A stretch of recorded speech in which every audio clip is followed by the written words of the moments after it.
The building, which will be sited at 92 Devilsau Road opposite Beechview Terraces, was set to become Gibraltar's tallest building, standing at 78 metres at its highest point and 24 stories. But after 2 appearances at the Development and Planning Commission, the building has now been reduced to 21 stories and a maximum height of 67 metres. The developers had taken heed of recommendations by the DPC to reduce the building's height, with Government Minister John Cortes also mentioning that government had separately also asked the developer to reduce the building's height and mass. The exercise today merely confirmed a few tweaks to the developer's previous submission, with the DPC now satisfied that a number of concerns, including rockfall protection, had been dealt with adequately. The proposal today, however, prompted the Heritage Trust to renew its call for a revision to Gibraltar's development plan, with the Trust saying that the 10-year-old plan was now dated and a new holistic approach was needed to address the increased development in the area. Concerns about the development plan not being respected were also highlighted by objectors to a planned project at Europa Walks.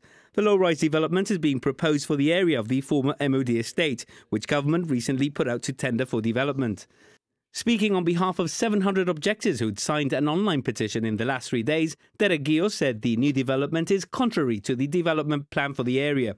Whilst recognising that the plan omits mention of Europa Walks, he said the plan was one that spoke of respect for recreational and ecological spaces. Mr. Guio said the development would see the loss of open spaces, green areas, as well as recreational and other facilities that currently serve the neighbouring communities. He said that things had gotten out of hand, referring to the recent developments in the surrounding areas, and called for a review of the 2009 development plan for Gibraltar.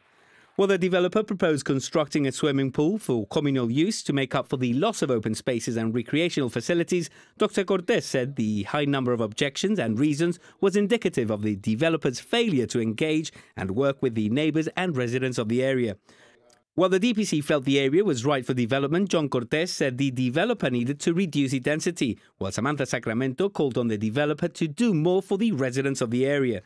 The development at Europa Walks was granted outline planning permission, but the developer was given strict conditions to adhere to, notably to engage in consultation and discussions with those who currently live in the area. And the new sewage treatment plant at the site of Brewery Crusher at Europa Point made another appearance at the DPC today.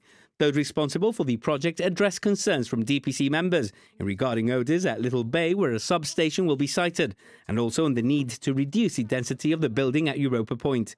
They offered to engage with the ESG, whose spokesperson, Janet Howard, expressed concerns about the need to safeguard Little Bay. She labelled this a big project for Gibraltar, saying it was important to get it right.